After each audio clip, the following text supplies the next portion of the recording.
کرو عبد الرحمن. أعوذ بالله من الشيطان الرجيم.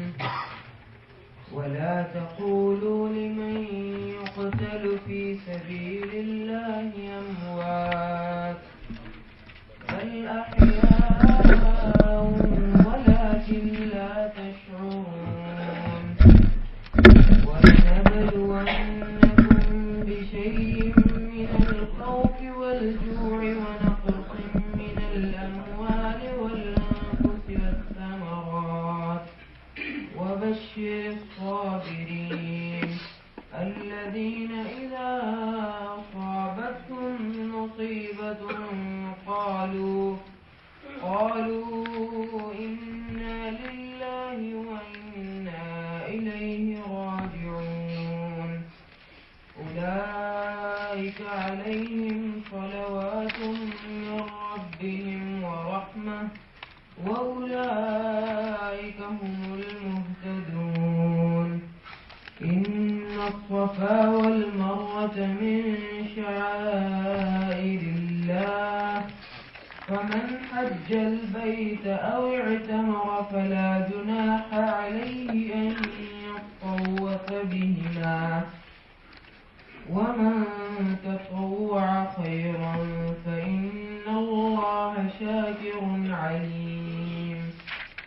إن الذين يكتمون ما أنزلنا من البينات والهدى من بعد ما بيناه للناس في الكتاب أولئك يلعنهم الله ويلعنهم اللاعنون إلا الذين تابوا وأصلحوا وبينوا فأولئك أتوب عليهم وأنا التواب الرحيم.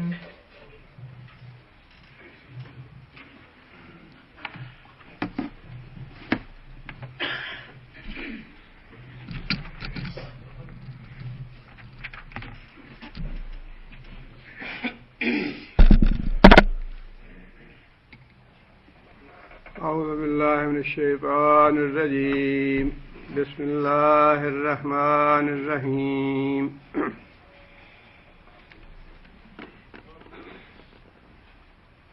تحویل قبلہ کے بعد سب سے پہلی جو ہدایات اللہ تعالیٰ نے مسلمانوں کو دی وہ جہاد سے متعلق تھیں، اس لیے جو منصب اس امت کو دیا گیا اس منصب کے جو تقاضے تھے ان میں سب سے پہلی بات یہی تھی کہ جہاد کے بارے میں مسلمانوں کو تیار کیا جائے اور انہیں بتایا جائے کہ مصیبت کے وقت تم نے کیا کرنا ہے اور نماز اور صبر کے ساتھ اللہ تعالیٰ سے دعا مانگنی ہے. اور جنگ بدر پہ یہ واقعہ ہوا کہ مسلمان شہید ہو گئے اور بعض منافقین نے اور بعض کفار نے یہ باتیں کہیں کہ یہ لوگ تو ایسے ہی وقت سے پہلے مر گئے جو شہید ہوئے تھے اور دنیا کی نعمتوں سے محروم ہو گئے. اس کے بارے میں اللہ تعالیٰ نے یہ بات ارشاد فرمائی کہ جو اللہ کی راہ میں جان دے دیں انہیں مردہ نہ کہو. وَلَا تَقُولُوا لِمَن يُقْتَلُ فِي سَبِيلِ اللَّهِ أَمْوَاتٌ وَلَا تَقُولُوا اور نہ کہو لِمَن يُقْتَلُ جو قتل کیا جائے. يُقْتَلُ کون سا فعل ہے؟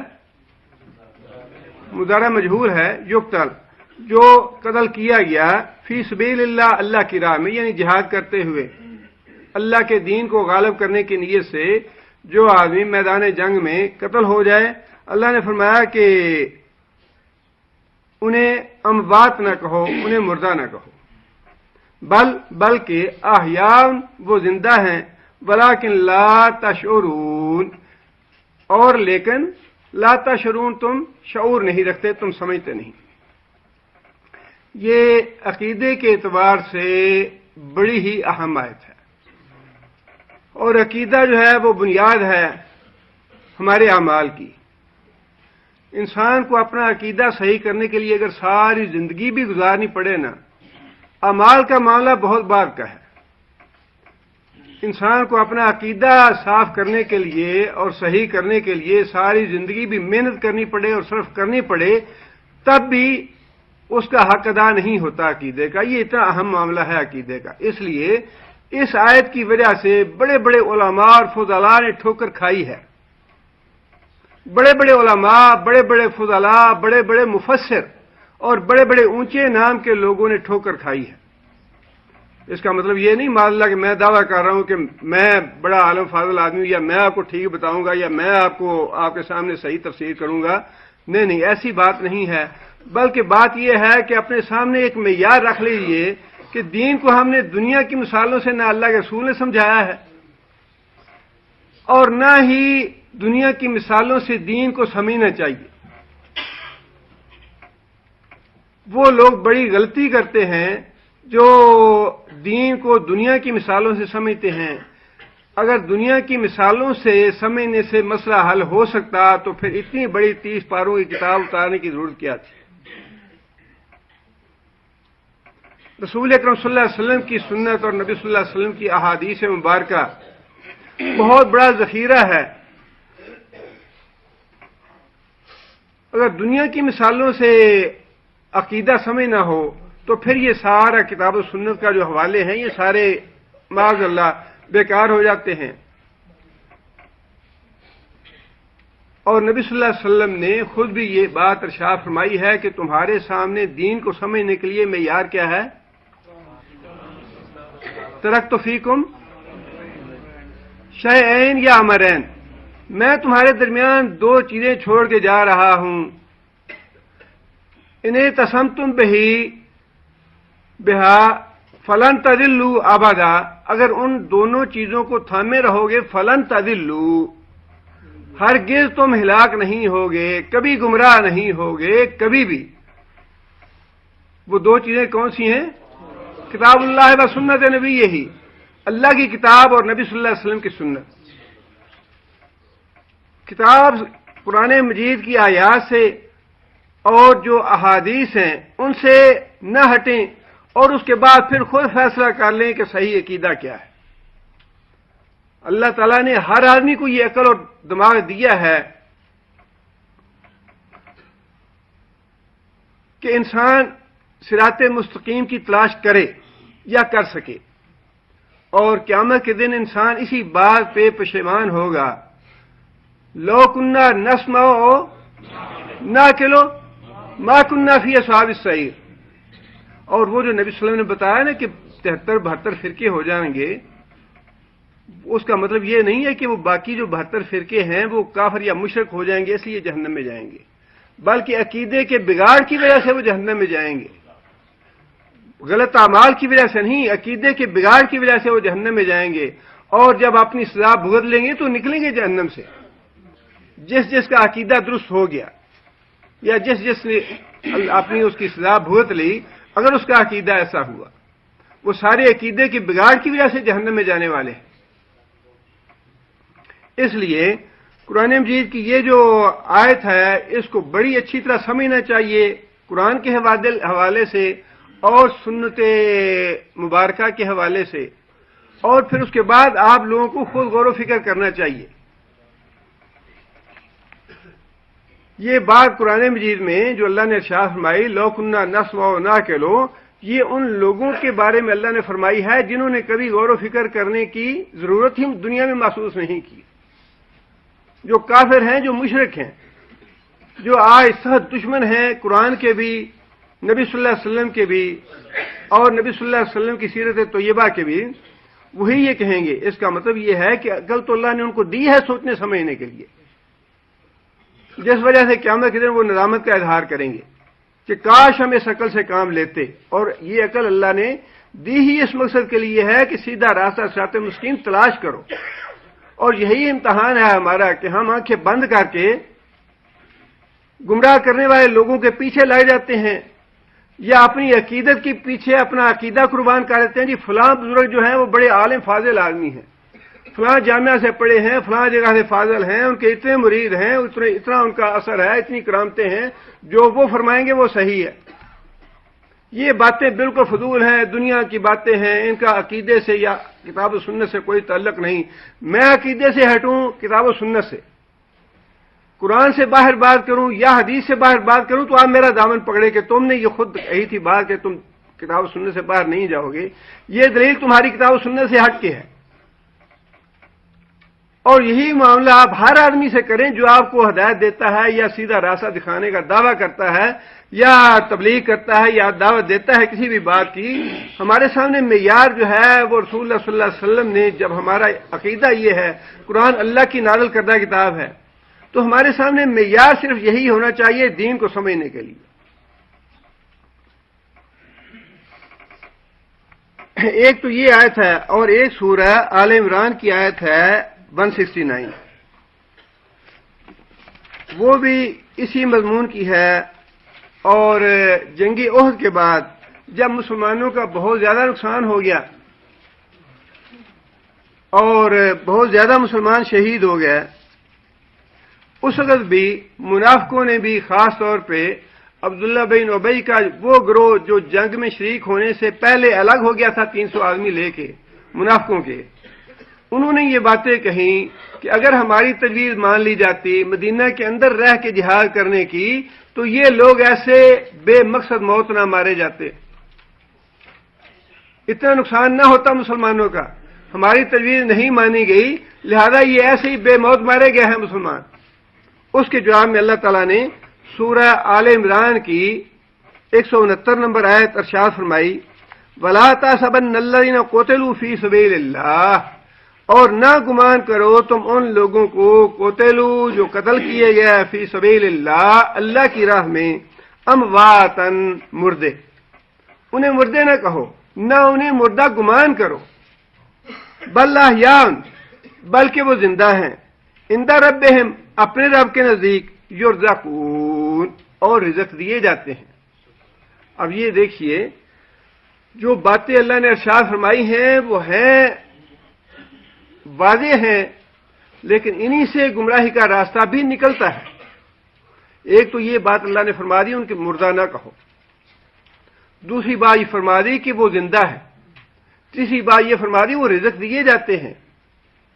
ٹھوکر لگنے کے لیے یہ باتیں جو ہیں بالکل صحیح بنیاد ہے ٹھوکر لگنے کے لیے اور گمراہ ہونے کے لیے، اور بڑے بڑے علماء فضلاء اور بڑے بڑے مفسر گمراہ ہوئے ہیں، ٹھوکر کھائی ہے انہوں نے ان الفاظ سے۔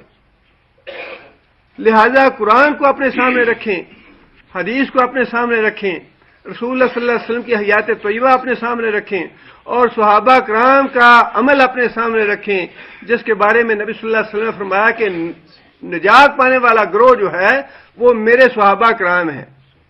یا رسول اللہ کون سا گروہ نجات پائے گا؟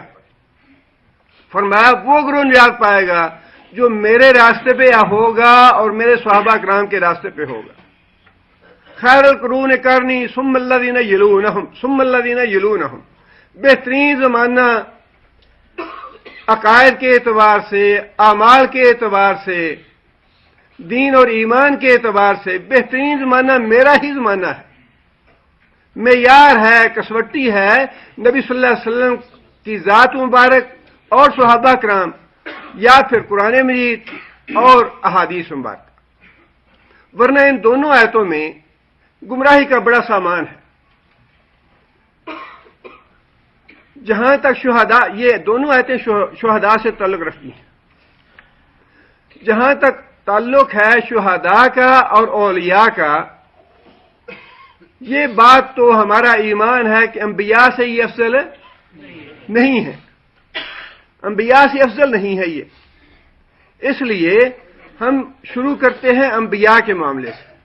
اگر تو انبیاء کی حیاتی ثابت ہو جاتی ہے قبر میں، پھر تو شہداء پہ بھی غور کیا جا سکتا ہے کہ وہ بھی اپنی قبروں میں زندہ ہیں جیسے آج ہم زندہ ہیں، اور اس کے بعد اولیاء کے بارے میں بھی پھر غور کیا جا سکتا ہے کہ اولیاء بھی قبروں میں زندہ ہیں جیسا کہ دعویٰ کیا جاتا ہے۔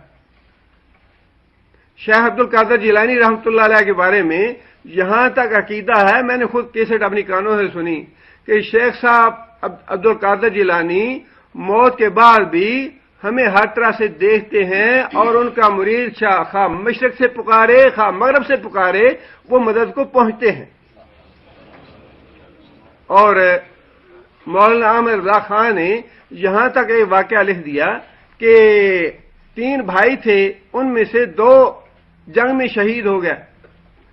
تیسرا جو بھائی تھا اس کے بیٹے کی شادی تھی، اس شادی میں دوسرے جو شہید بھائی تھے وہ بھی تشریف لے آئے. بھائی نے کہا تم کیسے آ گئے، تم تو شہید ہو. شہیدوں نے کہا کہ شہید تو زندہ ہوتے ہیں، ہم تمہاری جو شادی ہے بیٹے کی اس میں شرکت کے لیے آئے ہیں، شرکت کی اور پھر واپس چلے گئے قبروں میں. اور پھر وہ رفائی صاحب کا واقعہ جو ہے بڑا مشہور ہے کہ انہوں نے جا کے نبی صلی اللہ علیہ وسلم کی قبر پہ آواز دی کہ یا رسول اللہ اپنا دست مبارک دیجئے اور میں اس کا بوسہ لینا چاہتا ہوں. اور وہیں کھڑے کھڑے نبی صلی اللہ علیہ وسلم کا ہاتھ مبارک جو ہے وہ قبر سے باہر آ گیا اور انہوں نے بوسہ دیا اسے. اگر تو اب یہ باتیں جو ہیں یہ کتابوں میں لکھی ہوئی ہیں لیکن ان کا قرآن حدیث سے تعلق نہیں ہے، ہم ان پہ بالکل ایمان نہیں رکھتے، نہ ان پہ اعتقاد رکھتے ہیں. ہمارے سامنے معیار ہے قرآن مجید اور احادیث مبارکہ کہ کیا واقعی ایسی ہی زندگی ہے صحابہ انبیاء کرام کی جیسی زندگی ہم اس دنیا میں بسر کر رہے ہیں.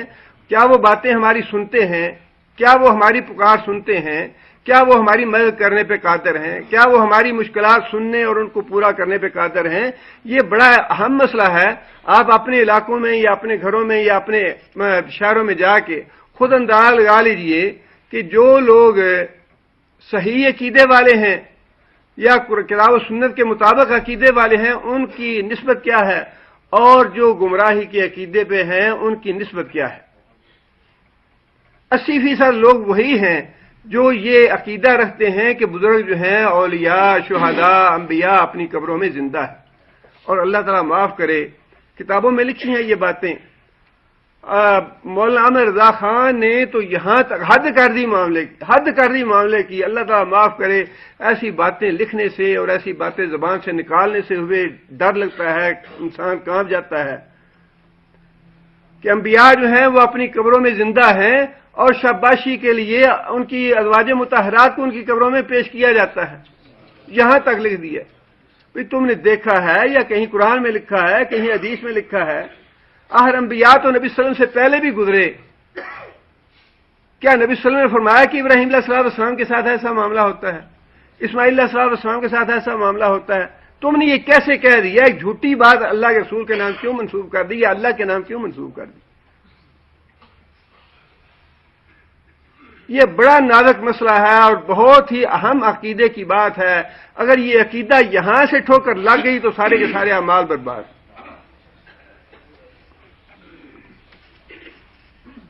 قرآن مجید میں اللہ تعالیٰ نے 2 انبیاء کرام کی وفات کا ذکر کیا ہے. ایک تو حضرت سلیمان علیہ السلام کی وفات کا اللہ نے ذکر فرمایا ہے.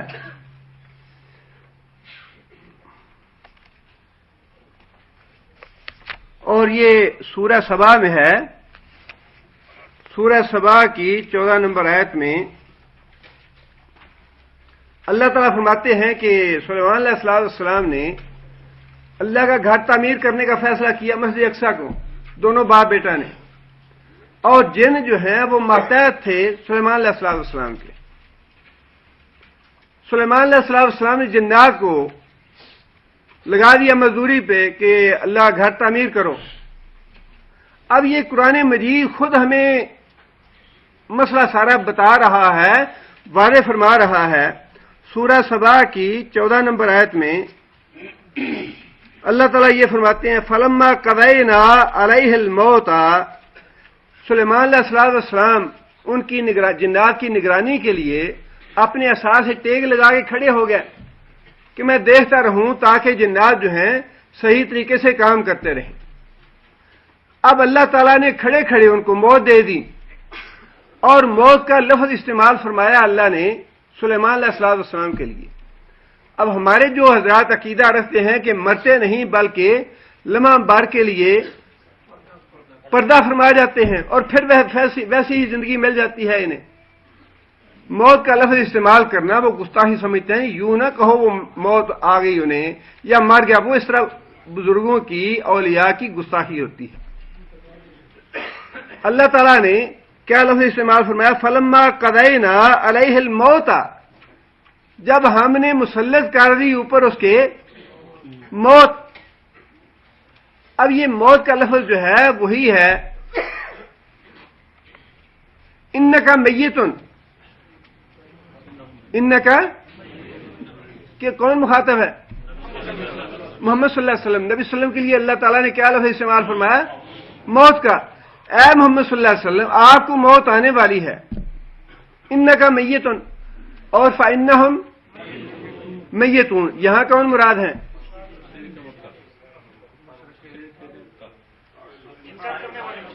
جی کفار مکہ. کفار مکہ کے مرنے کے لیے جو لفظ استعمال فرمایا اور نبی صلی اللہ علیہ وسلم کی وفات کے لیے جو لفظ استعمال فرمایا، ان کے فرق کیا اللہ نے؟ کیوں؟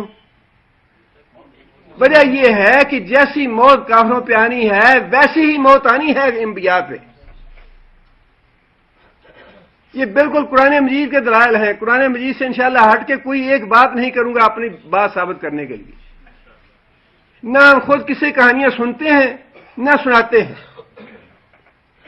ہمارے پاس بزرگوں کی یا پیروں کی یا فقیروں کی یا علماء یا فضلاء کی باتیں نہیں ہیں. صرف ایک کتاب ہے اللہ کی اور حدیث ہے نبی صلی اللہ علیہ وسلم کی. اس سے باہر نہ سننا چاہتے ہیں نہ سنانا چاہتے ہیں. اللہ نے فرمایا کہ اے محمد صلی اللہ علیہ وسلم جیسی موت ان کافروں پہ آنی ہے ویسی ہی موت تمہیں آنے والی ہے. اور یہ جو سمجھے بیٹھے ہیں کہ محمد صلی اللہ علیہ وسلم کے فوت ہونے کے بعد، محمد صلی اللہ علیہ وسلم کے دنیا سے چلے جانے کے بعد سارا ٹھیک ہو جائے گا اور اس کا دین مٹ جائے گا، اس کا نام لینے والے مٹ جائیں گے، یہ ہم دیکھ لیں گے کیسے ان کی تمنا پوری ہوتی ہے. مقصد یہ ہے وہ بات کرنے کا. لیکن موت کا لفظ اللہ تعالیٰ نے جیسا کافروں کے لیے استعمال فرمایا ویسا ہی نبی صلی اللہ علیہ وسلم کے لیے استعمال فرمایا، اور ویسا ہی لفظ یہاں پہ اللہ تعالیٰ نے حضرت سلیمان علیہ السلام کے لیے استعمال فرمایا. اب جو لفظ اللہ استعمال فرماتے ہیں، جو بات اللہ فرماتے ہیں، جس کی ہم روزانہ تلاوت کرتے ہیں، کیا وہ بے ادبی اور گستاخی کا لفظ ہے؟ ہماری اپنی عقل سے جو گھڑے ہوئے دلائل ہیں وہ غلط ہو سکتے ہیں، ہم جھوٹے ہو سکتے ہیں. اللہ کی کتاب جھوٹی نہیں ہے. ہم جھوٹے ہیں، اللہ کی کتاب جھوٹی نہیں ہے. اللہ فرماتے ہیں کہ جب ہم نے مسلط کر دی سلیمان علیہ السلام پہ موت، ما دلہم علی موتہ. دلہ کا معنی یہاں تو دلہ کا لفظ بڑا استعمال ہوتا ہے، گائیڈ کرنا، رہنمائی کرنا. ما دلہم نہیں رہنمائی کی ان کی، کن کی؟ جنات کی. دو فریق ہے نا، ایک تو پیغمبر ہے سلیمان علیہ السلام جو مسجد تعمیر کروانے والے ہیں، اور دوسرا فریق ہے جو مسجد تعمیر کرنے والے مزدور ہیں جو کہ جنات ہیں. ان کے بارے میں فرمایا ما دلہم، ان جنات کو پتہ نہ چلا سلیمان علیہ السلام کی موت کا، الا دابۃ الارض، سوائے اس کے کہ جو کیڑا تھا زمین کا، وہ چھوٹا سا کیڑا جو کھا جاتا ہے لکڑی کو،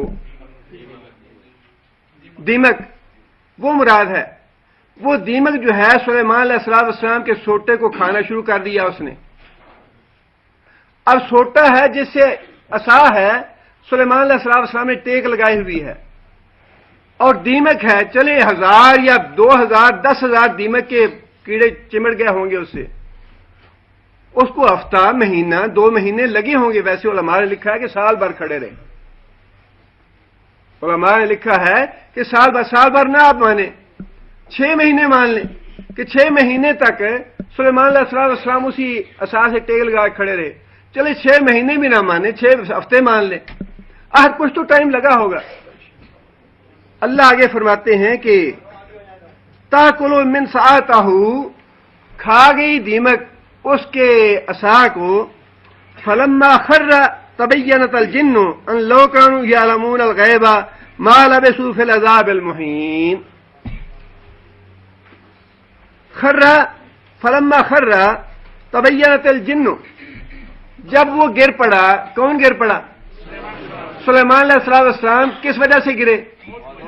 موت کی وجہ سے. اور کتنی دیر تک کھڑے رہے موت کی حالت میں؟ سال کھڑے رہے، 6 مہینے کھڑے رہے، 6 ہفتے کھڑے رہے، 6 دن آپ کر لیں. کچھ عرصہ تو کھڑے رہے جب تک دیمک نے اس عصا کو پوری طرح کھا نہیں لیا یا اس نے سہارا دیا سلیمان علیہ السلام کو، تب تک تو کھڑے رہے. اور اللہ یہ فرماتے ہیں کہ فلما خرّا، جب سلیمان اس سوٹے کے ٹوٹنے کی وجہ سے گر پڑے، تبینت الجن، اس وقت پتہ چلا جنوں کو کس بات کا؟ ان لو کانوا یعلمون الغیب، اگر وہ جن غیب کا علم رکھنے والے ہوتے، ان کی ہمت نہیں تھی کہ آنکھ اٹھا کے سلیمان علیہ السلام کی طرف دیکھ سکیں. اتنا روب تھا، اتنا داو تھا سلیمان علیہ السلام کا جنات پہ، اٹھا کے آنکھ دیکھ نہیں سکے کہ زندہ ہیں یا فوت ہو چکے ہیں. اور نہ ہی ان کو علم غیب تھا کہ انہیں پتہ چل جاتا کہ یہ سلیمان کا ڈھانچہ ہے، سلیمان تو زندہ نہیں ہے، یہ تو سلیمان کا ڈھانچہ کھڑا ہے، میت ہے سلیمان کی، اس پہ تو موت وارد ہو چکی ہے. فلما تبینت الجن، جب جنوں کو پتہ چلا ان لو کانوا یعلمون الغیب، کہ وہ تو علم غیب کی وجہ نہ ہونے کی وجہ سے انہیں پتہ ہی نہیں چلا، ما لبثوا، وہ نہ ٹھہرتے، وہ نہ مزدوری کرتے، وہ نہ مبتلا ہوتے اس محنت میں اور مشقت میں. فی العذاب المہین، اللہ نے فرمایا کہ وہ جنات جو تھے وہ اس کو اپنے لیے کیا سمجھ رہے تھے؟ عذاب مہین، کہ کیا مصیبت آ پڑی ہے، سلیمان ہمارے سر پہ کھڑا ہے اور یہ پتھر ڈھوو، یہ کام کرو، یہ گارا لاؤ، دیواروں بناؤ، یہ کرو وہ کرو، کیا مصیبت ڈال دی اس نے. عذاب مہین میں گرفتار رہے پورے 6 مہینے یا 1 سال تک جنات، اس لیے کہ انہیں پتہ ہی نہ چلا کہ سلیمان تو زبان سے بات نہیں کر رہے، لیکن دیکھنے کی جرت نہیں تھی، سلیمان پہ تو موت وارد ہو چکی تھی، اور جب وہ گرے تو تب پتہ چلا. اب اگر اللہ تعالیٰ ایک لمحہ بھر کے لیے ان کی روح نکالتے ہیں، پھر دوبارہ وہ ڈال دیتے ہیں، پھر وہ اسی طرح کی زندگی انہیں حاصل ہو جاتی ہے، وہ دیکھتے ہیں، وہ سنتے ہیں، وہ جانتے ہیں، وہ مشکل کشائی کرتے ہیں، حاجت روائی کرتے ہیں، تو سلیمان علیہ السلام کا یہ قصہ تو بالکل غلط ہے. پھر یہ جو آیت اللہ تعالیٰ نے بتائی ہے اس قرآن میں، یا جو واقعہ اللہ نے ہمیں بتایا، جو تعلیم ہمیں دی، اس کو جھوٹا کہیں یا قصص الاولیاء کو جھوٹا کہیں یا اولیاء کی کرامتوں کو جھوٹا کہیں، ایک بات تو جھوٹی ہے، یہ بات تو ہو نہیں سکتی کہ دونوں سچے ہیں. معیار جو ہے اس کو قرآن مجید بنا کے رکھیے، اور قرآن مجید میں اللہ تعالیٰ نے یہ بات خود ارشاد فرمائی ہے کہ ہم نے اس میں ہر چیز بیان کر دی ہے، خاص طور پہ عقیدہ توحید کی تو اللہ کی کسر چھوڑی نہیں. قرآن پڑھنے کے باوجود اگر کوئی گمراہ ہوتا ہے تو اس کا اپنا قصور ہے، قرآن نے کسر نہیں چھوڑی اس کا عقیدہ صاف کرنے میں. اللہ تعالیٰ نے پوری وضاحت کے ساتھ یہ بات ارشاد فرما دی کہ موت آئی سلیمان علیہ السلام پہ، اور موت آنے کے بعد سلیمان علیہ السلام سوٹے کے سہارے کھڑے رہے، اور جب وہ سوٹے کو دیمک کھا گئی، عصا کو دیمک کھا گئی، تو پھر سلیمان علیہ السلام گر پڑے. گر کیوں پڑے؟ اگر وہ زندہ تھے، اگر روح دوبارہ آ گئی تھی تو موت، اللہ فرماتے ہیں کہ موت کی وجہ سے گر پڑے. وہ مردہ تھے، وہ ان کا جسم کا ڈھانچہ تھا، اس میں حیاتی نہیں تھی، اس میں روح نہیں تھی. جس کا مطلب یہ ہے کہ انبیاء پہ موت آتی ہے، اور موت آنے کے بعد روح جو ہے وہ ان کے جسم سے نکل جاتی ہے، جسم جو ہے وہ خالی ڈھانچہ ہڈیوں کا رہ جاتا ہے. اور وہ جو ڈھانچہ ہے وہ نہ کسی کو حکم دے سکتا ہے، نہ وہ دیکھتا ہے، نہ کسی کی بات پرس کر سکتا ہے، نہ کسی کو ڈرا دھمکا سکتا ہے. اور جنات کو پشیمانی ہوئی کہ اگر ہمیں غیب کا علم ہوتا اور ہمیں پتہ چل جاتا یہ سلیمان ہے، موت فوت ہو چکا ہے، تو ہم کبھی بھی اس رسوا کن عذاب میں، اس مزدوری میں مبتلا نہ ہوتے، یہ مزدوری کبھی نہ کرتے. ایک دلیل تو یہ ہے جو اللہ تعالیٰ نے واضح طور پہ ہمیں پیغمبر کے حوالے سے ارشاد فرمائی اور اس سے پہلے دوسری دلیل جو ہے وہ ہم پڑھ چکے ہیں سورہ بقرہ کی 133 نمبر آیت. سورہ بقرہ کی 133 نمبر آیت پہلے پارے کی اس سے پہلے ہم پڑھ چکے ہیں. وہ آیت یہ ہے ام کنتم شہداء اذ حضر یعقوب الموت. ام کنتم شہداء، جو لوگ یعقوب علیہ السلام کو، ابراہیم علیہ السلام کو یا دوسرے تیسرے لوگوں کو کہتے تھے نہیں وہ تو یہودی ہیں یا عیسائی ہیں یا ہمارے بزرگ ہیں یا انہوں نے ہمیں حکم دیا ہے ان چیزوں کا جو غلط کرتے تھے، اللہ تعالیٰ نے ان کو مخاطب کر کے یہ بات ارشاد فرمائی کہ اچھا کیا تم اس وقت موجود تھے جب یعقوب علیہ السلام کو موت آئی. یہاں بھی اللہ تعالیٰ نے یعقوب علیہ السلام کے لیے موت کا لفظ استعمال فرمایا. قرآن کو تو کوئی اس بات میں تأمل نہیں ہے کہ پیغمبر کے لیے موت کا لفظ استعمال فرمایا جائے. اور ہم یہ کہتے ہیں جی موت کا لفظ بزرگوں کے لیے استعمال کرنا انبیاء کی تو توہین نہیں ہے، بزرگوں کی توہین ہے، اولیاء کی توہین ہے. ام کنتم شہداء اذ حضر یعقوب الموت، جب یعقوب علیہ السلام کو موت آئی، اذ قال لبنیہ ما تعبدون من بعدی، جب انہوں نے اپنے بچوں سے سوال کیا میرے بعد تم کس کی بندگی کرو گے؟ قالوا نعبد الہک و الہ آبائک، جواب ہے اولاد کا، بچوں کا. سوال یہ ہے اگر یعقوب علیہ السلام یا انبیاء کے جسم سے لمحہ بھر کے لیے روح نکلتی ہے اور پھر واپس آ جاتی ہے، اپنی قبروں میں وہ زندہ ہیں، یعقوب علیہ السلام کو یہ فکر کرنے کی ضرورت کیوں تھی کہ میں تو جا رہا ہوں دنیا سے، میں تو اس دنیا میں اب واپس نہیں آؤں گا، مجھے فکر ہے کہ میرے بعد تم کہیں گمراہ نہ ہو جانا، تم کہیں شرک میں مبتلا نہ ہو جانا، میرے ساتھ وعدہ کرو گے کس کی بندگی کرو گے؟ یہ فکر لاحق کیوں تھی نبی کو؟ اگر نبی سن سکتے ہیں، دیکھ سکتے ہیں، پہنچ سکتے ہیں، مشکل کشائی کر سکتے ہیں، ویسی زندگی انہیں دی جاتی ہے تو یہ فکر یعقوب علیہ السلام کو کیوں لاحق ہوئی، اور وہ بھی موت کے وقت؟ اور پھر بچے بھی بڑا عجیب عقیدہ تھا ان کا، انہوں نے یہ نہیں کہا جواب میں کہ ابا جی آپ تو ایک لمحہ کے لیے جا رہے ہیں، پردہ فرما رہے ہیں، آپ آگے دیکھ لینا ہم کیا کس کی بندگی کرتے ہیں، آپ کو پتہ چل ہی جائے گا، آپ دنیا میں آنے ہی والے ہیں بعد میں، یا آپ دیکھ لیں گے کہ ہم کیسی بندگی کرتے ہیں. بچوں کو بھی یہ اس کا مطلب یہ ہے کہ انہوں نے بھی جو باپ نے بات پوچھی تھی اس کا ٹھیک جواب دیا کہ بھائی آپ تو واقعی اب مرنے والے ہیں، آپ قبر میں چلے جائیں گے، آپ نے دوبارہ دنیا میں نہیں آنا، آپ کو فکر جو لاحق ہوئی ہے وہ بالکل سچی ہے، اور آپ فکر نہ کریں، ہم آپ کے بعد اسی الہ کی بندگی کریں گے جس الہ کی بندگی ہمارے آباء و اجداد کرتے چلے آئے.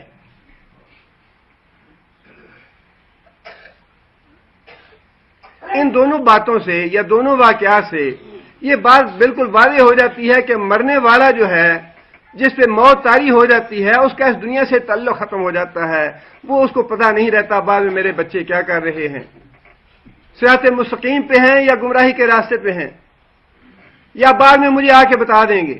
یہ باتیں تو ہیں دو انبیاء کی، اور تیسری بات آپ رسول اکرم صلی اللہ علیہ وسلم کی لے لیتے ہیں. جیسے کہ میں نے پہلے عرض کیا کہ نبی صلی اللہ علیہ وسلم کے لیے بھی اللہ تعالیٰ نے لفظ کون سا استعمال فرمایا ہے؟ انکا میتون و انہم میتون، اے محمد صلی اللہ علیہ وسلم آپ کو بھی موت آنے والی ہے اور ان کافروں کو بھی موت آنے والی ہے. اب ایک تو یہ بات دیکھیے کہ کافروں اور مشرکوں کا عقیدہ کیا تھا کہ جب محمد صلی اللہ علیہ وسلم اس دنیا سے چلے جائیں گے تو پھر ان کا دین مٹ جائے گا اور ان کا نام لینے والا.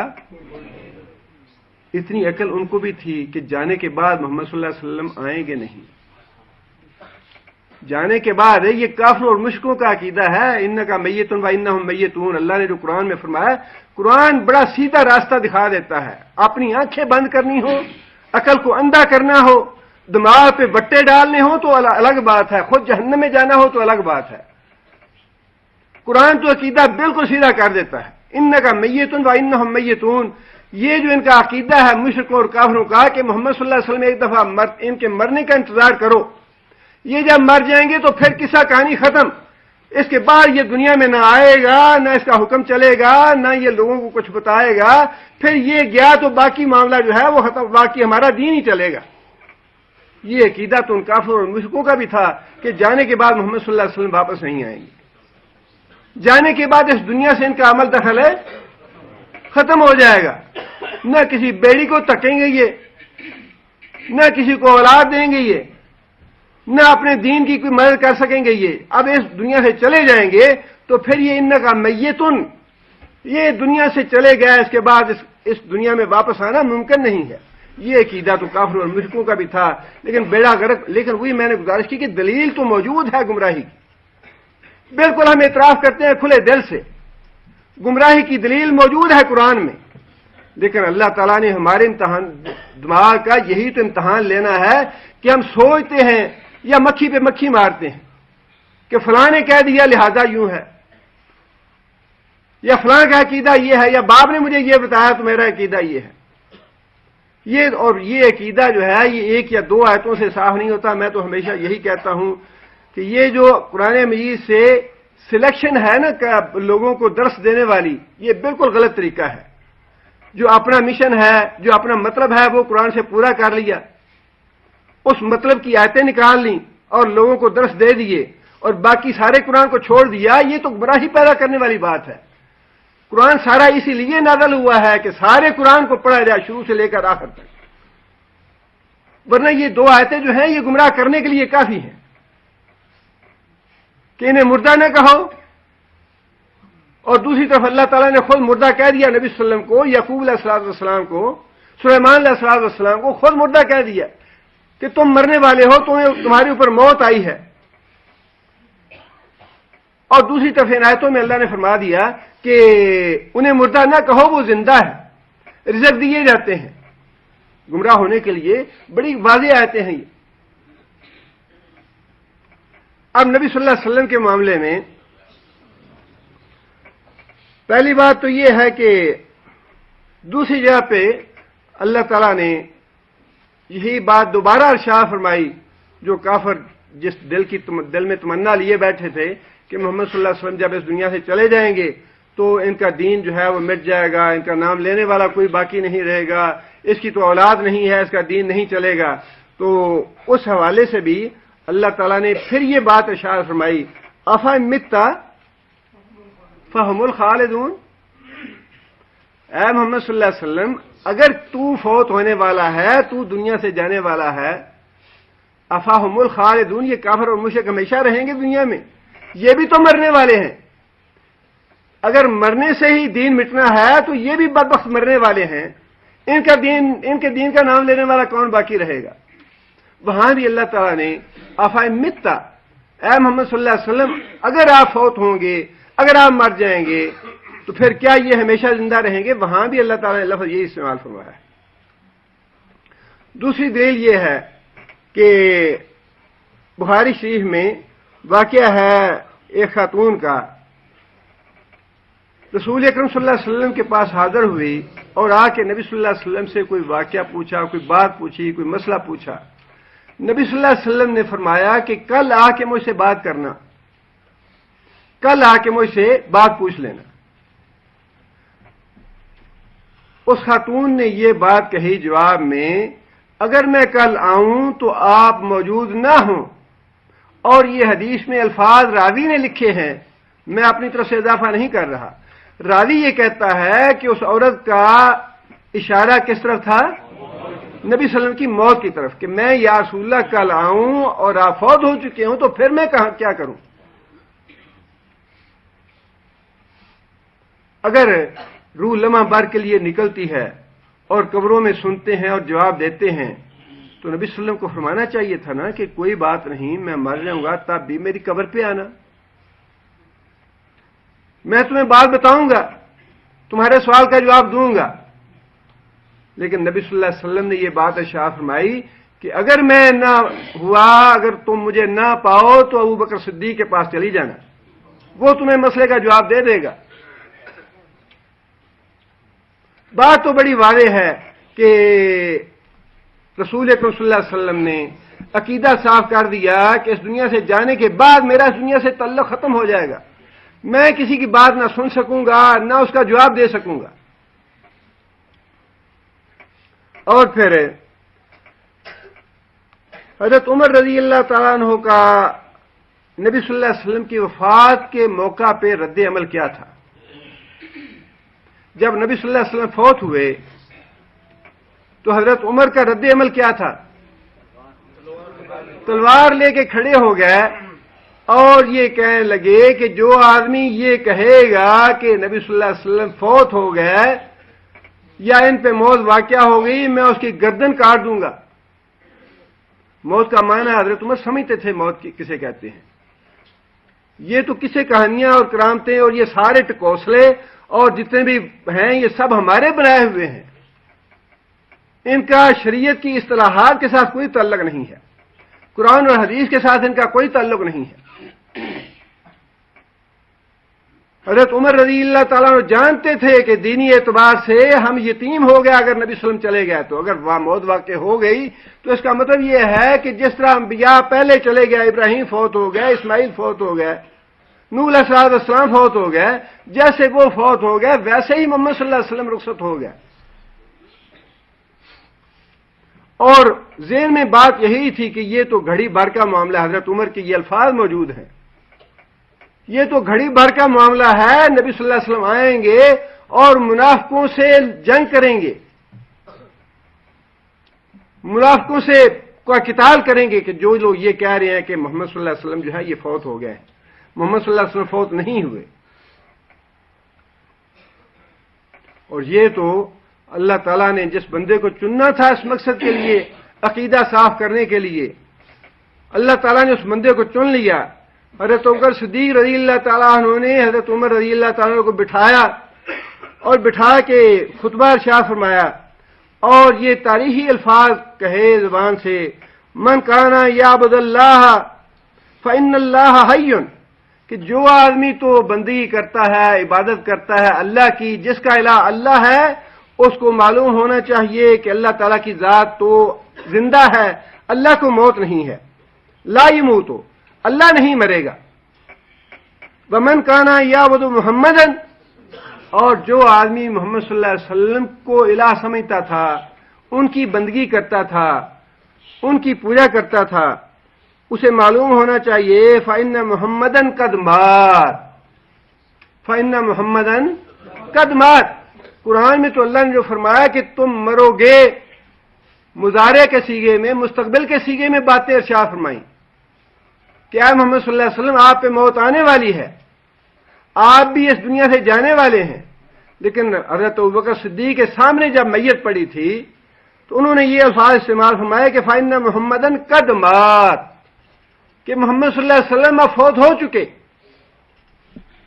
اور حضرت عمر، بخاری شریف کی حدیث ہیں کہ حضرت عمر کہتے ہیں جب میں نے یہ خطبہ سنا، یہ الفاظ سنے حضرت ابوبکر صدیق کے، تو میری کمر ٹوٹ گئی، مجھ سے اپنے پاؤں پہ کھڑا نہ ہو سکا، میں نیچے گر گیا۔ حضرت عمر سچے ہیں یا ہمارے یہ بزرگ سچے ہیں؟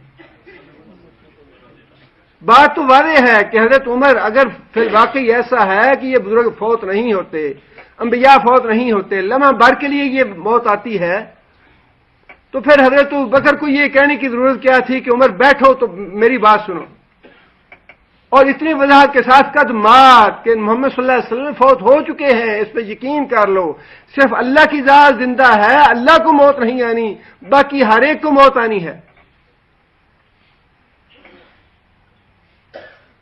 بات بڑی واضح ہے۔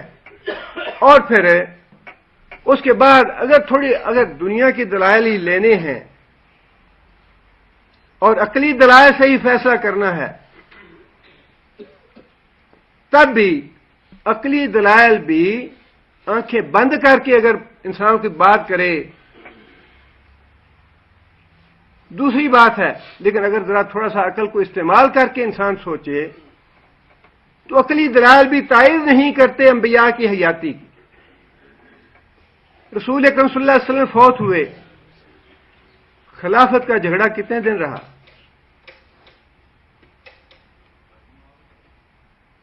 انصار جو تھے ان کا تقاضا یہ تھا کہ خلافت جو ہے مدینے کے لوگوں سے ہونی چاہیے، اور جو قریشی تھے، مکہ کے لوگ جو تھے، مہاجر جو تھے، ان کا تقاضا یہ تھا کہ مہاجروں میں سے ہونا چاہیے۔ اور اس وقت تک نبی صلی اللہ علیہ وسلم کا جسد اطہر جو ہے وہ پڑا تھا ابھی جسد اطہر، جب یہ جھگڑا شروع ہوا۔ اگر فوت نہیں ہوتے، لمحہ بھر کی بات ہے، تو نبی صلی اللہ علیہ وسلم نے یہ جھگڑا چکایا کیوں نہیں؟ نبی صلی اللہ علیہ وسلم نے مداخلت کیوں نہیں فرمائی کہ تم یہ جھگڑا کیوں کر رہے ہو میرے ہوتے ہوئے؟ میں تو بھی موجود ہوں تمہارے درمیان۔ اور پھر حضرت ابوبکر صدیق رضی اللہ تعالیٰ عنہ خلیفہ منتخب ہو جاتے ہیں، اور ایک کثیر تعداد لوگوں کی مرتد ہو جاتی ہے، جن کے خلاف حضرت ابوبکر صدیق رضی اللہ تعالیٰ عنہ کو جنگ کرنی پڑتی ہے۔ مانعین زکوٰۃ کا فتنہ کھڑا ہو جاتا ہے۔ جھگڑا یہ پیدا ہو جاتا ہے کہ اے ابوبکر، ابھی ابھی خلافت تمہاری شروع ہوئی ہے، اور نظم کو کنٹرول کرنا بڑا اہم ہے۔ تم یہ جو لشکر بھیج رہے ہو اسامہ کا، اس کو مت بھیجو، ضرورت ہے ابھی صحابہ کرام کی مدینے میں، حالات آپے سے باہر ہو رہے ہیں۔ اختلاف ہوا یا نہیں ہوا؟ اختلاف ہوا، حضرت ابوبکر صدیق میں بھی اور حضرت عمر میں بھی اختلاف ہوا۔ یہ چاہیے تو یہ تھا کہ نبی صلی اللہ علیہ وسلم اس کا فیصلہ فرماتے کہ بھائی ابوبکر کی بات صحیح ہے یا عمر کی بات صحیح ہے، لیکن فیصلہ تو امیر المومنین نے کیا، نبی صلی اللہ علیہ وسلم نے کیوں رہنمائی نہ فرمائی؟ اور پھر اس کے بعد حضرت عثمان رضی اللہ تعالیٰ عنہ کی بڑی مظلومانہ شہادت ہوئی۔ نبی صلی اللہ علیہ وسلم اپنے داماد کو کیوں نہ بچا سکے؟ بچانا چاہیے تھا نا حضرت عثمان رضی اللہ تعالیٰ عنہ کو۔ جو صحابہ کرام حضرت عثمان کے ساتھ تھے، انہوں نے اپنی طرف سے پوری کوشش کی کہ حضرت عثمان رضی اللہ تعالیٰ عنہ کا دفاع کیا جائے۔ حضرت علی نے اپنے بچے کو بھیج دیا کہ جا کے حفاظت کرو حضرت عثمان رضی اللہ تعالیٰ عنہ کی۔ اور اتنی مظلومانہ شہادت کے تاریخ میں شاید ہی مثالیں ہوں ایسی کہ کتنے دن لاش جو ہے وہ بغیر تدفین کے پڑی رہی۔ نبی صلی اللہ علیہ وسلم یہ سارا کچھ ایسے ہی دیکھتے رہے، معاذ اللہ معاذ اللہ۔ یہ عقیدہ جو کتاب و سنت کے خلاف ہے، اس میں توہین ہے نبی صلی اللہ علیہ وسلم کی۔ حضرت حسین شہید ہو گئے، اور اتنی مظلومانہ شہادت تھی وہ بھی کہ آج تک اس شہادت کے حوالے سے فتنے پڑے ہوئے ہیں۔ رسول اکرم صلی اللہ علیہ وسلم نے حضرت حسین جب مدینہ سے جا رہے تھے کوفہ، کتنے لوگوں نے روکا حضرت حسین کو کہ وہاں نہ جاؤ، وہاں کے لوگ بے وفا ہیں، آپ کو نقصان نہ ہو جائے، آپ کا کوئی تکلیف نہ ہو جائے، آپ یہاں رک جائیے۔ اختلاف ہوا وہاں بھی، لیکن حضرت حسین کا ایک اپنا ذہن تھا۔ انہوں نے کہا نہیں، میں ایک فیصلہ کر چکا ہوں، میں نے ایک بات طے کر لی ہے، لہذا مجھے جانے دو، میں وہاں جاتا ہوں۔ رسول اکرم صلی اللہ علیہ وسلم نے کیوں نہ تو ان لوگوں نے قبر پہ جا کے یہ بات مسئلہ پوچھا کہ اچھا نانا جان مجھے آپ یہ بتا دیں کہ میں کوفہ جاؤں یا نہ جاؤں، آپ اس بات کا فیصلہ فرما دیں۔ نہ تو حضرت حسین قبر پہ گئے یہ بات پوچھنے کے لیے، یہ بات سنانے کے لیے، اور نہ ہی رسول اکرم صلی اللہ علیہ وسلم نے اب خود منع کیا کہ حسین وہاں نہ جاؤ، وہاں تم قتل کر دیے جاؤ گے۔ یہ کیسی حیاتی ہے کہ روزانہ کہتے ہیں جی ہم تو نبی صلی اللہ علیہ وسلم کی نشست میں حاضر ہوئے ہیں، ہم نے تو حاضری دی ہے وہاں کی مجلس میں، وہاں صحابہ کرام بھی تھے، وہاں حضرت ابوبکر بھی تھے۔ وہ چکوال کے ایک صاحب ہیں اکرم صاحب، انہوں نے عجیب و غریب مولانا اللہ یار خان ان کے پیر صاحب تھے کہ وہ میں نبی صلی اللہ علیہ وسلم کے مجلس میں حاضر ہوا اور اپنے پیر صاحب کو دیکھا، بڑی چمک دمک کا ان کے سر پہ کوئی تاج تھا اور بڑی توجہ مبذول تھی رسول اکرم صلی اللہ علیہ وسلم کی، اور شیخین بھی موجود تھے، حضرت ابوبکر صدیق بھی اور حضرت عمر بھی، اور مجھے 25 سال ہو گئے ہیں مسلسل اس مجلس میں شریک ہوتے ہوئے۔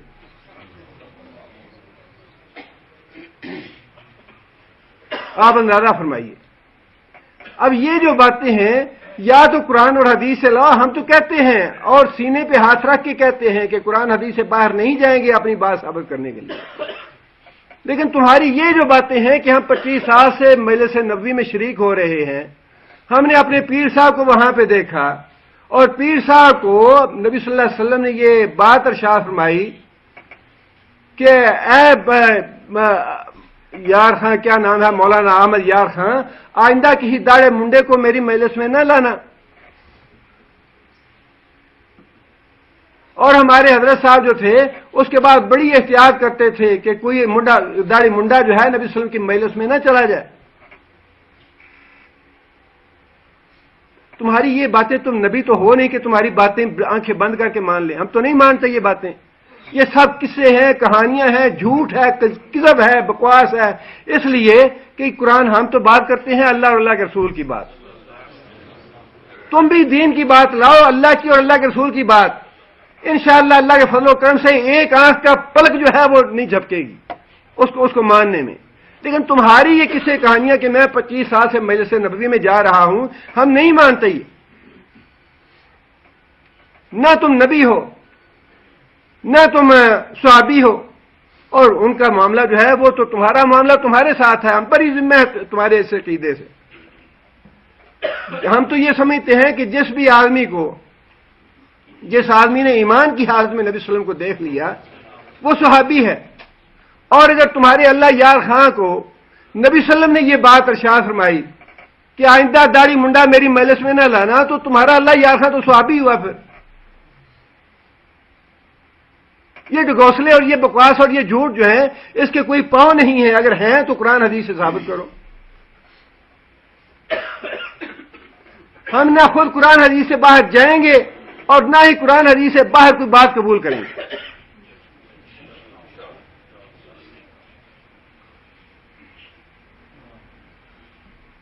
یہ ساری باتیں جو ہیں، اور پھر عبد القادر جیلانی رحمۃ اللہ علیہ، اللہ تعالیٰ معاف کرے، ایسے ایسے عقیدے ہیں ان کے بارے میں بھی کہ جی اتنا انہوں نے بارود گرا دیا اور بغداد کا ایک ذرہ نہیں ٹوٹا، ذرہ وہاں نقصان نہیں ہوا. تم وہاں پاکستان میں بیٹھے ہو، تمہیں کیا پتا ہے وہاں نقصان ہوا یا نہیں ہوا. اگر نقصان نہیں ہوا تو وہ جو صدام ایسے ہی چلا گیا.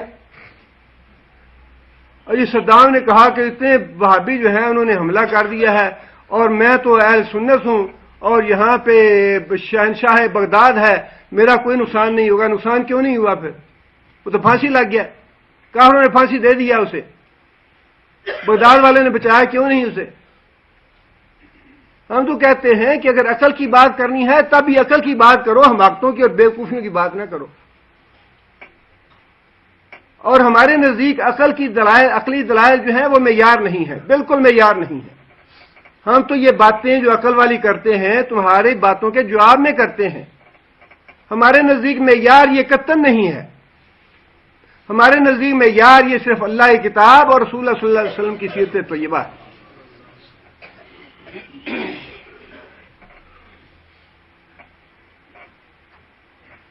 اب اس کے آگے جو اللہ تعالیٰ نے بات خود ارشاد فرما دی، وہ بات بھی ذہن میں رکھنی چاہیے، اور وہ بات ان ساری باتوں کی خود تردید کر رہی ہے. اس میں قطعاً کوئی شک نہیں کہ مرنے کے بعد انسان فنا نہیں ہوتا. برزخی زندگی کا ہم اعتراف کرتے ہیں، اور برزخی زندگی میں سب سے زیادہ کامل زندگی، سب سے زیادہ اکمل زندگی انبیاء کرام کی ہے. سب سے زیادہ اکمل زندگی، اور ان میں سے بھی سب سے زیادہ اعلیٰ، افضل، اولا زندگی رسول اکرم صلی اللہ علیہ وسلم کی. شہداء بھی زندہ ہیں، مانتے ہیں برزخ میں زندگی ہے، لیکن وہ زندگی ایسی نہیں جیسا تم دعویٰ کرتے ہو. اس زندگی سے مختلف زندگی ہے. ماں کے پیٹ میں زندگی ہے یا نہیں؟ وہ بھی زندگی ہے. اگر ماں کے پیٹ میں جو بچہ ہے اسے یہ بات کہی جائے کہ ایک زمانہ ایسا آنے والا ہے یا ایک ایسے زندگی کے دور میں تم داخل ہونے والے ہو، جہاں پہ اتنا بڑا آسمان ہے، اتنی بڑی زمین ہے، چاند ہے، ستارے ہیں، سورج ہے، کیا وہ پیٹ کی زندگی میں یہ ساری باتیں سمجھے گا؟ زندگی تو ہے وہ، لیکن بالکل ایسی مختلف زندگی ہے جس میں اس زندگی کا شعور حاصل نہیں ہو سکتا۔ اسی طرح اگلی جو آنے والی زندگی ہے برزخ کی، وہ زندگی بالکل ہے۔ نبی صلی اللہ علیہ وسلم نے فرمایا کہ جب انسان مرتا ہے، مومن ہوتا ہے، تو کیا کہتا ہے؟ قدمونی قدمونی قدمونی، مجھے جلدی جلدی قبر میں لے چلو، میں اپنے اللہ سے ملنا چاہتا ہوں، میں اپنی جنت کی نعمتیں دیکھنا چاہتا ہوں۔ لیکن بتائیے کسی کو یہ آواز آتی ہے قدمونی کی؟ اور جب کافر یا فاسق اور فاجر مرتا ہے تو کیا کہتا ہے؟ یا ویلہا فائن تذہبون، ہائے افسوس، مجھے کہاں لے کے جا رہے ہو؟ کبھی آپ نے سنا مردے کی زبان سے؟ کہ اللہ کے رسول تو فرماتے ہیں کہ مردہ بولتا ہے، قبر میں جاتا ہے مردہ، وہاں بھی اللہ کے رسول نے فرمایا کہ اٹھا کے بٹھا دیتے ہیں فرشتے اسے، پھر فرشتے سوال کرتے ہیں، مردہ سنتا ہے اور پورے شعور سے کام لیتے ہوئے جواب دیتا ہے، یا تو جواب ٹھیک ٹھیک دیتا ہے اللہ ربی، اس کا مطلب یہ ہے کہ مردہ بولتا بھی ہے۔ یہ حدیث میں ہے نا کہ مردہ جو ہے کیا کہتا ہے؟ جواب میں کہتا ہے یہ اللہ ربی، اللہ میرا رب ہے۔ اس کا مطلب یہ ہے کہ زندگی سے انکار نہیں، زندگی تو ہے وہ، جس میں مردہ سنتا بھی ہے، بولتا بھی ہے، اور پھر اتنا ہی نہیں بلکہ اس زندگی میں وہ پہچانتا بھی ہے۔ نبی صلی اللہ علیہ وسلم کی حدیث ہے نا یہ کہ خوبصورت شکل میں ایک انسان آتا ہے قبر میں، مردہ اس سے سوال کرتا ہے کہ تو کون ہے؟ تو مجھے بڑا اچھا لگتا ہے، میرے پاس آگے بیٹھ جا، میں یہاں اکیلا ہوں، تیرے ساتھ میرا دل لگ جائے گا۔ یہ ساری باتیں ہیں، صحیح ہے نا؟ اس نے وہ بھی جواب دیتا ہے کہ میں تمہارے نیک اعمال، میں تمہارے پاس بیٹھوں۔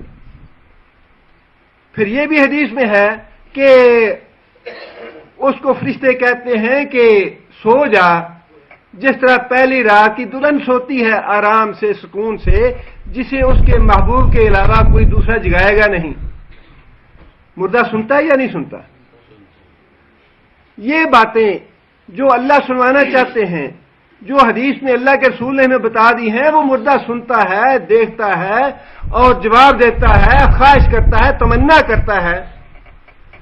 نبی صلی اللہ علیہ وسلم نے فرمایا کہ قبر میں جب مومن آدمی دیکھتا ہے کہ مجھے اللہ تعالیٰ نے معاف کر دیا، میرے لیے جنت ہے، مردہ تمنا کرتا ہے کہ یا اللہ جلدی جلدی قیامت لے آ تاکہ میں اپنی اس جنت میں پہنچوں۔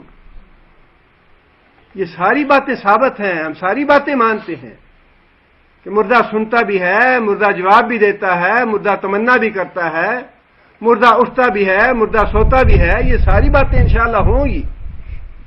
لیکن جس حساب سے تم کہتے ہو کہ جیسی یہ زندگی ہے ویسے ہی وہ سنیں گے، ویسے ہی جواب دیں گے، ویسے ہی حاجت روائی کریں گے، ویسے ہی مشکل کشائی کریں گے، وہ کتاب و سننے سے ثابت نہیں ہوتی۔ اور پھر دوسری ایک بڑی اس میں جو لوگوں کو بیوقوف بنانے والی بات ہے کہ یہ جو مردے کا سننا، بولنا، خواہش کرنا اور جواب دینا، یہ کیا صرف اولیاء کے لیے ہے؟ یہ تو کافر مردہ بھی کرتا ہے۔ یہ سننا جو ہے یہ تو کافر بھی سنتا ہے، یہ تو مشرک بھی سنے گا۔ یہ جو بولنا ہے یہ تو کافر اور مشرک بھی بولے گا، یہ صرف ولی کی صرف تو نہیں ہے۔ تم کہتے ہیں یہ اولیاء سنتے ہیں، اولیاء نہیں، یہ تو کافر اور مشرک بھی سنے گا قبر میں، جو بات اسے فرشتے کہیں گے۔ جو تم ہمیں بیوقوف بناتے ہو کہ اولیاء بولتے ہیں، اولیاء جواب دیتے ہیں، اولیاء مشکل کشائی کرتے ہیں، وہ بولنا تو مشرک اور کافر بھی بولے گا، بلوائیں گے فرشتے اس سے، ہاں لا ادری، ہائے افسوس میں نہیں جانتا میرا اللہ کون تھا، بولے گا یا نہیں بولے گا؟ ہمیں بیوقوف نہ بناؤ، بیوقوف انشاءاللہ نہیں بنیں گے، اس لیے کہ ہمارے سامنے معیار ہے کتاب و سنت کا، دنیا کے روسلے اور دلیل اور باتیں جو ہیں نا یہ ہم نہیں مانتے۔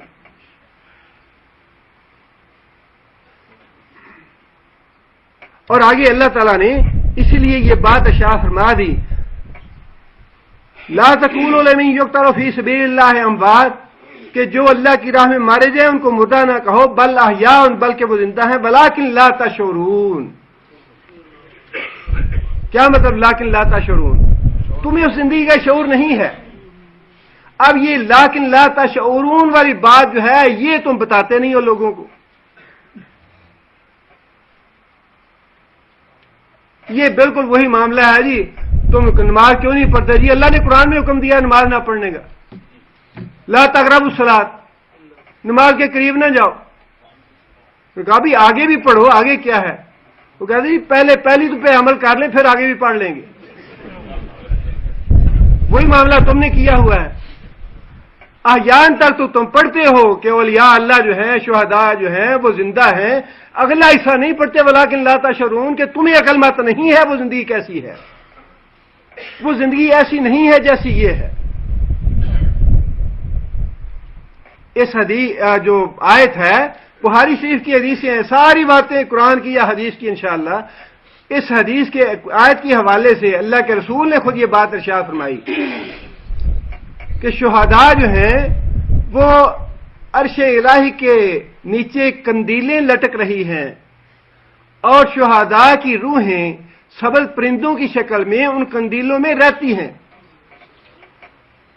اور جب وہ چاہتی ہیں جنت میں چلی جاتی ہیں، جو چاہتی ہیں وہاں سے کھاتی پیتی ہیں، جب چاہتی ہیں واپس آ جاتی ہیں۔ اور اسی حدیث میں یہ بات ہے کہ اللہ تعالیٰ نے ایک بار ان سے یہ پوچھا کہ بتاؤ تمہاری خواہش کیا ہے، کوئی تمنا ہو تو بتاؤ۔ جواب میں شہداء کہیں گے یا اللہ تو نے اتنا بڑا انعام کیا، تو نے ہمیں جنت میں بھیج دیا، ہم ناز و نام کی زندگی بسر کر رہے ہیں، عیش و عشرت سے رہ رہے ہیں، اب ہمیں اور کیا چاہیے؟ اللہ تعالیٰ نے دوبارہ پوچھا اچھا پھر کوئی اور بات کہو، کوئی تو اور تمہاری تمنا ہے؟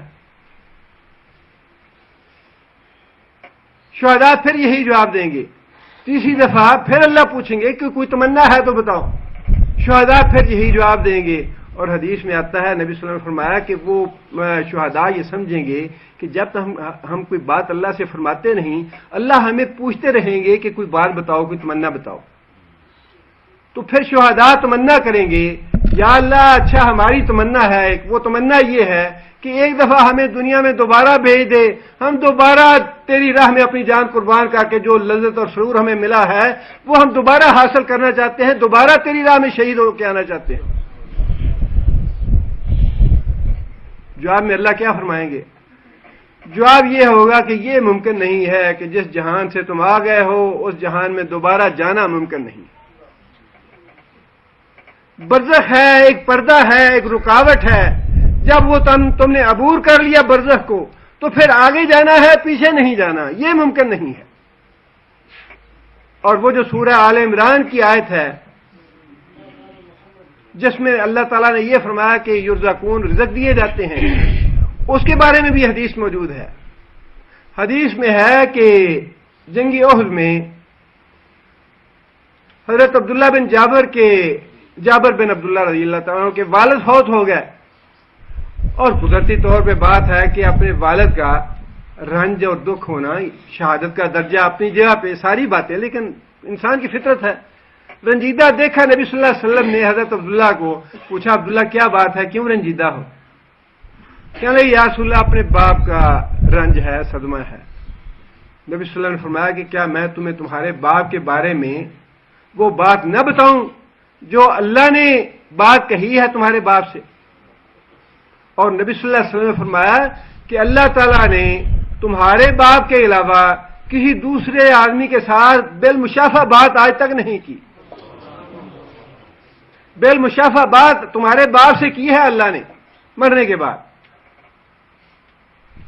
اور وہ بات یہ تھی کہ اللہ نے پوچھا تمہارے باپ سے کہ تمہاری کوئی تمنا ہے تو بتاؤ، تمہاری کوئی خواہش ہے تو بتاؤ۔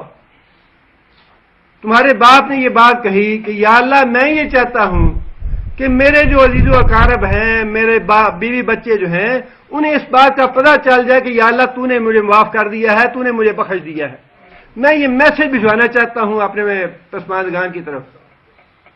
اللہ تعالیٰ جواب میں فرمائیں گے کہ نہیں، یہ تو ممکن نہیں ہے. اس کے جواب میں اللہ تعالیٰ نے وہ آیت نازل فرما دی سورہ آل عمران کی کہ جو مردہ ہیں اللہ کی راہ میں شہید ہو جائیں انہیں مردہ نہ کہو، وہ زندہ ہے، وہ رزق دیے جاتے ہیں. اللہ تعالیٰ نے یہ آیت نازل فرما دی، لیکن فرمایا کہ یہ ممکن نہیں ہے کہ تمہاری بات اب میں پیچھے پہنچاؤں. یہ ممکن نہیں ہے. انبیاء کا معاملہ جب یہ ہو، صحابہ کرام کا معاملہ یہ ہو، آج کل کے ولیوں کے بارے میں ہم کیسے یہ مان لیں کہ ان کی باتیں آتی ہیں یا ان کی باتیں سننے والے سنتے ہیں اور وہ بیڑی کو تک دیتے ہیں اور ان کا جسم چھیلا جاتا ہے اور ان کے وہ مشکل کشائی کرتے ہیں؟ کیسے مان لیں؟ ہاں، قرآن اور حدیث کی بات لاؤ، انشاءاللہ ایک لمحے کا تعامل نہیں کریں گے. لیکن یہ کسی کہانیاں نہیں مانتے ہم. ان کے 30 پارے چھوڑ کے تم 100 پارے بنا کے لے آؤ تب بھی نہیں مانیں گے. بات وہی ہے جو اللہ کی ہے یا اللہ کے رسول کی ہے.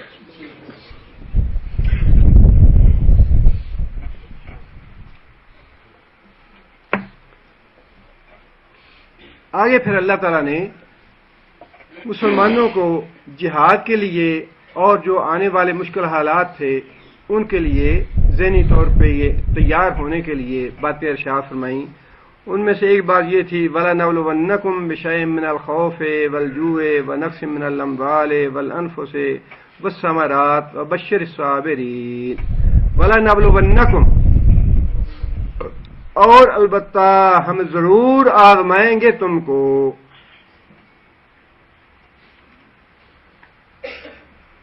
بِشَيْءٍ مِّنَ الْخَوْفِ، خوف کے ساتھ، وَالْجُوعِ، بھوک کے ساتھ، وَنَقْصٍ مِّنَ الْأَمْوَالِ، اور مالوں کے نقصان کے ساتھ، وَالْأَنفُسِ، اور تمہاری جانوں کے معاملے میں بیماری یا موت، وَالثَّمَرَاتِ، اور تمہارے پھلوں کے ذریعے یا آمدنی انکم کے ذریعے. اس کا مطلب یہ ہے کہ یہ ساری چیزیں اچانک یا اتفاقی نہیں، اتفاقی تو خیر کہنا بھی نہیں چاہیے، غلط لفظ ہے، یہ غلط لفظ ہے شرعی اعتبار سے. یہ ساری چیزیں یا سارے جو حالات انسان پہ آتے ہیں زندگی میں مختلف، خود اللہ نے فرمایا کہ یہ میری طرف سے تمہارے اوپر آزمائش کے طور پہ آتے ہیں. مال کا کم ہونا، مال کا زیادہ ہونا، اولاد کا ہونا نہ ہونا، بیماری آنا نہ آنا، اموات ہونی، زندگی دینی، آمدنی کم ہونا یا زیادہ ہونا، یہ ساری چیزیں اللہ فرماتے ہیں کہ میری آزمائش کی مختلف قسمیں ہیں. ان ساری باتوں کے ذریعے میں تمہیں آزماتا ہوں. جب یہ چیزیں انسان پہ آئیں، پہلی بات تو یہی ہے کہ انسان کو ذہن میں یہ رکھنا چاہیے کہ یہ آزمائش ہے. لِيَبْلُوَنَّكُمْ أَحْسَنُ عَمَلًا، یہ اللہ دیکھنا چاہتے ہیں کہ کون اللہ کی فرما برداری کرتا ہے، کون صبر سے کام لیتا ہے، کون شکر سے کام لیتا ہے، اور کون اللہ کا گلہ شکوہ کرتا ہے، کون جزا فضا کرتا ہے، کون اللہ کی نافرمانی اور ناشکری پہ اتر آتا ہے، کون انسان ایمان پہ قائم رہتا ہے اور کون انسان اپنا ایمان بیچ ڈالتا ہے. اب یہ جو خوف اس وقت ہمارے ملکوں میں مسلط ہے، کافر یوں کر دیں گے، یہ کیا تو وہ کیا، جی وہ جو امریکی قاتل پکڑا ہوا ہے وہی چھوڑ دیں گے تو یوں ہو جائے گا. وہ یہ خوف جو ہے یہ آزمائش ہے اللہ کی. اللہ نے خود فرمایا کہ میں خوف مسلط کرتا ہوں تم پہ، اور جو اپنے ایمان پہ قائم رہتے ہیں اللہ ان کا خوف دور فرما دیتا ہے. اور یہ خوف جو ہے یہ آج کی بات نہیں ہے، یہ تو شروع دن سے یہ کافر اور مسلمانوں کی جو آپس میں تصادم ہے، جو لڑائی جھگڑا ہے، یہ ٹسل ہے اور ٹکر ہے، یہ تو ایک مستقل انسان کے ایمان کی آزمائش کا حصہ ہے. کوئی انسان یہ نہ سوچے کہ یہ ختم ہو جائے، یہ قیامت تک جاری ساری رہنا ہے، یہ چلتے رہنا ہے. نبی صلی اللہ علیہ وسلم کے زمانے میں بھی خود نبی صلی اللہ علیہ وسلم پہ بھی یہ خوف کی کیفیت آئی. حضرت عائشہ فرماتی ہیں کہ ایک رات نبی صلی اللہ علیہ وسلم کو نیند نہیں آ رہی تھی، اور نبی صلی اللہ علیہ وسلم نے فرمایا کہ کاش کوئی اللہ کا نیک بندہ ہوتا جو آج آ کے میری حفاظت پہ پہرا دیتا، میں آرام کی نیند سو سکتا. ہمارے بزرگ جو ہیں وہ تو دوسروں کو مدد کرتے ہیں نا اور دوسروں کی مشکل کشائی کرتے ہیں. یہاں معاملہ یہ ہے اللہ کا نبی تمنا کر رہا ہے کاش کوئی اللہ کا بندہ آ جا کے میری حفاظت کرے, میں آرام کی نیند سو سکوں. وہی بات ہے کہ ہم تو قرآن حدیث سے باہر نکلیں گے نہیں, اور جو قرآن حدیث کہے گا اس کے آگے فوراً اپنی آنکھیں جھکا دیں گے. حضرت عائشہ فرماتی ہیں کہ ابھی نبی صلی اللہ علیہ وسلم نے یہ بات فرمائی ہی تھی کہ تھوڑی دیر کے بعد ایک آدمی کے چلنے کی آواز آئی, ایسے ہمیں لگا کہ اس نے اسلحہ پہنا ہوا ہے. نبی صلی اللہ علیہ وسلم نے آواز دی اور پوچھا کہ کون ہے؟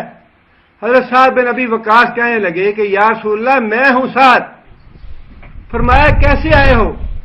یا رسول اللہ میں آپ کی حفاظت کرنے کے لیے آیا ہوں, پہرا دینے کے لیے آیا ہوں, آپ آرام کی نیند سو جائیں. اور نبی صلی اللہ علیہ وسلم نے فرمایا کہ جس طرح تو نے میری حفاظت کی ہے اللہ تیری حفاظت کرے, اللہ تیری حفاظت کرے. اللہ کے رسول تو خود خوف کا شکار ہوئے اور خود حفاظت کے محتاج ہیں کہ کوئی میری آ جا کے حفاظت کرے, اور خود اس کو دعا دے رہے ہیں کہ تو نے میری حفاظت کی ہے اللہ تیری حفاظت کرے. قرآن کے اور حدیث کے ان واقعات کو اور ان باتوں کو چھوڑ کے تو یہ کسے کہانیاں ہم کیسے قبول کر لیں؟ خواہ کتنے بھی اصرار کے ساتھ اور کتنے بھی تکرار کے ساتھ اور ہزاروں کتابوں میں یہ کیوں نہ لکھے ہوں, فلاں میں لکھا ہے, فلاں میں لکھا ہے, فلاں میں لکھا ہے. آپ 1000 کتاب لے آئیں, اس کے مقابلے میں قرآن مجید کی ایک آیت ہمارے لیے کافی. 1000 واقعات ہوں, 1000 تحریریں ہوں, لکھوں کتابیں ہوں, اس کے مقابلے میں قرآن مجید کا ایک حکم یا نبی صلی اللہ علیہ وسلم کی سیرت طیبہ کا ایک واقعہ وہ ہمارے لیے کافی. اس کو ہم نہیں چھوڑیں گے. اور آگے پھر فرمایا کہ مالوں کا نقصان اور جانوں کا بھی اور پھر پھلوں کا وبشر الصابرین. اور آگے اللہ نے فرمایا کہ جو صبر کرے میری اس آزمائش پہ ان کو خوشخبری دے دو. خوشخبری کس بات کی؟ جنت کی, اللہ کی نعمتوں کی, اللہ کی رضا کی. آگے فرمایا کہ الذین اذا اصابتهم مصیبۃ قالوا انا للہ وانا الیہ راجعون. الذین وہ لوگ اذا جب اصابتهم پہنچتی ہے ان کو مصیبت کوئی مصیبت. مصیبت جو ہے ہمارے ہاں تصور یہی ہے کہ شاید صرف جب موت آئے یا موت کی مصیبت آئے تب یہ کہنا چاہیے. حالانکہ چھوٹی سے چھوٹی جو مصیبت ہے نا, گھر میں لائٹ چلی جائے اس سے بھی انسان کو تھوڑا شاک ہوتا ہے نا, اس سے بھی انا للہ و انا الیہ راجعون پڑھنے کا حکم ہے. جوتا ٹوٹ گیا, کوئی چیز گم ہو گئی, کوئی بات پوری نہ ہوئی, کسی قسم کی چھوٹی سے چھوٹی بھی مصیبت یا پریشانی آ جائے اس پہ انا للہ و انا الیہ راجعون کہنا چاہیے. یہ واقعہ شاید حضرت عمر کا یا کسی اور کا ہے. بیٹھے تھے, چراغ جل رہا تھا, اچانک تیل ختم ہو گیا, چراغ بجھ گیا تو انہوں نے انا للہ و انا الیہ راجعون پڑھا. اس لیے کہ یہ کلمہ جو ہے عادت کے طور پہ نہیں بلکہ شعوری طور پہ اس میں انسان اپنی ابدیت کا بھی اظہار کرتا ہے اور پھر اللہ تعالیٰ کی الوہیت کا, اللہ تعالیٰ کے مالک ہونے کا, خالق ہونے کا, رازق ہونے کا, ہر چیز کا انسان اعتراف کرتا ہے. انا للہ یا اللہ ہم تیرے لیے ہیں, جو مصیبتیں آتی ہیں وہ آزمائش کے طور پہ تیری طرف سے آتی ہیں, آئی ہے تو ہم صبر کریں گے. مصیبت کی تمنا نہیں کرنی چاہیے لیکن جب آ جائے تو پھر صبر کرنا چاہیے. انا للہ یا اللہ ہم تیرے ہی ملکیت ہیں, تیرے ہی غلام ہیں, تیرے ہی بندے ہیں. وَإِنَّا إِلَيْهِ رَاجِعُونَ اور پلٹ کے تیرے ہی پاس آنے والے ہیں. تو اسے بھاگنے کا تو کوئی راستہ نہیں ہے, تو اسے فرار کی کوئی سوال ہی پیدا نہیں ہوتا. جتنی بھی چیزوں کا تعلق انا للہ ہے ویسے تو سارے مسلمانوں کے لیے ہے یہ بات, لیکن ایک آدمی کو ہر وہ چیز جس کے لیے وہ اپنی ملکیت کا اظہار کر سکتا ہے, میرے بچے, میری بیوی, میرا گھر, میرا مال, میرا کاروبار, میرا ہاتھ, میرا پاؤں, یہ ساری چیزیں جو ہیں انسان کو اپنے دل سے تسلیم کرنا چاہیے یہ میری نہیں، یہ اللہ کی. یہ آنکھیں جو اللہ نے دی ہیں جن سے میں دیکھ رہا ہوں یہ میری نہیں ہیں، یہ اللہ کی ہیں. اس لیے اللہ نے فرمایا نا، نبی صلی اللہ علیہ وسلم نے یہ بات ارشاد فرمائی. اللہ فرماتا ہے کہ جو آدمی میری دی ہوئی دو محبوب چیزوں کو جب میں ان سے واپس لے لوں، ان پہ صبر کرے تو اس کے لیے جنت ہے. دو محبوب چیزیں جو میں نے دی ہیں جب میں لے لیتا ہوں واپس اور وہ صبر کرتا ہے تو اس کے لیے جنت ہے. وہ دو چیزیں کون سی ہیں؟ آنکھیں ہیں جن کو اللہ نے فرمایا کہ میری دی ہوئی ہے. ہاتھ بھی یہ اللہ کے دیے ہوئے ہیں، یہ پاؤں اللہ کے دیے ہوئے ہیں. ہمارے ایک عزیز تھے، دوست تھے، انہوں نے یہ بات بتائی کہ ان کا ایک عزیز اسپتال میں چلا گیا، کوئی تکلیف تھی، پاؤں میں کینسر کی تکلیف تھی یا کوئی اور ایسی بیماری تھی. ڈاکٹروں نے پاؤں کاٹ دیا، اس کا بیماری بڑھ گئی آگے، اور ڈاکٹروں نے کہا جی اس کی آگے بھی ہڈی کاٹنی پڑے گی. آگے ہڈی کاٹ دی پنڈلی کی. پھر بیماری آگے بڑھ گئی، انہوں نے کہا یہ اب گھٹنے سے کاٹنا پڑے گا. گھٹنے سے کاٹ دیا. بیماری اور زیادہ آگے چلی گئی تو ران سے کاٹ دیا. ساری ٹانگ جو ہے وہ ایک ایک حصہ کر کے کاٹ دی گئی. لوگوں نے جا کے اسے تعزیت کی، اظہار افسوس کیا کہ بھائی تمہارا اتنی تکلیف ہوئی ہے، اتنی پریشانی ہوئی، تمہاری ساری ٹانگ چلی گئی ہے. لیکن یہ بات ایمان کی ہے. وہ کہنے لگا جی یہ ٹانگ تو اللہ کی دی ہوئی تھی، وہ چاہے تو ساری کی ساری ایک ہی دفعہ لے لے، چاہے تو ٹکڑے ٹکڑے کر کے لے لے. اللہ کی ہے، میری تو ہے نہیں. لیکن اللہ نے دیکھنا ہے کہ وہ بشر صابرین، کہ میری آئی ہوئی آزمائش پہ صبر کون کرتا ہے؟ جو صبر کرتا ہے اس کو بشارت دے دو. یہ سماج بڑھاپے میں ختم ہو جاتی ہے، یاداشت ختم ہو جاتی ہے، آنکھیں کمزور ہو جاتی ہیں، یہ کون لے جاتا ہے؟ اگر میری ہے، میرا تو نہیں جی چاہتا کہ میں 90 سال کا ہو جاؤں تو آنکھیں میری کمزور ہو جائیں، میں تو نہیں چاہتا. لیکن یہ میری ہے نہیں. میں تو نہیں چاہتا میری سماعت ختم ہو جائے. لوگوں سے کہوں اونچا بولو، لیکن یہ میں تو مالک نہیں ہوں اس کا. یاداشت میری ہے نہیں، جس نے دی ہے وہ جب چاہے گا لے جائے گا. یہ جتنی بھی چیزیں ہیں انسان کی، دل ہے، گردہ ہے، ٹانگیں ہیں، ہاتھ ہیں، پاؤں ہیں، زبان ہے، اللہ جس کا جب چاہتا ہے لے جاتا ہے، اس لیے کہ وہ اس کی ہیں، ہماری ہے نہیں.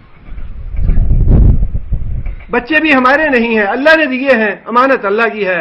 جب وہ چاہے گا، جتنی مہلت وہ دے گا اس کی وہ رضا ہے، اور جب وہ چاہے گا واپس لے لے گا.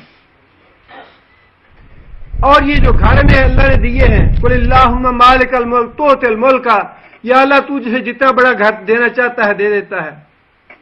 وتنزع الملک، اور جس سے گھر لینا چاہتا ہے، چھیننا چاہتا ہے، فوراً چھین لیتا ہے. بادشاہی دینا چاہتا ہے دے دیتا ہے، چھیننا چاہتا ہے چھین لیتا ہے. بیدک الخیر، معاملات یا اللہ تیرے ہاتھ میں ہے. اللہ ترجع الامور، یا اللہ تو ہی مالک ہے سب چیزوں کا. انا للہ، ہم بھی تیرے ہیں، تیری ملکیت ہیں. جب تو چاہے گا، جتنا چاہے گا، جو چاہے گا لے لے گا. وَإِنَّا إِلَيْهِ رَاجِعُونَ، اور اس دنیا کی زندگی ختم کرنے کے بعد ہم تیرے ہی حضور حاضر ہونے والے ہیں.